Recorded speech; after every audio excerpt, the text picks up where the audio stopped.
Macam mana nak sebut perkataan ini?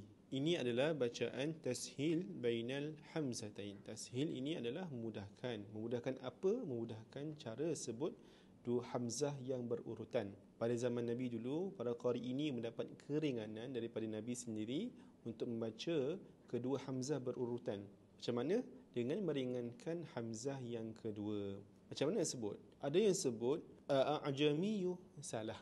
Ada yang sebut a'jamiyu, salah juga. Yang betulnya adalah kita jelaskan hamzah yang pertama dulu. A. Dan kemudian kita samar-samarkan bunyi hamzah yang kedua. Macam tu je. Dan kemudian kita gabungkan keduanya sekali. Ia akan jadi a'jamiyu. A'jamiyu. Mudah bukan? Jom sama-sama kita baca surah yang ada perkataan ini, iaitu surah Fussilat ayat yang ke-44. A'udzu billahi minasy syaithanir rajim.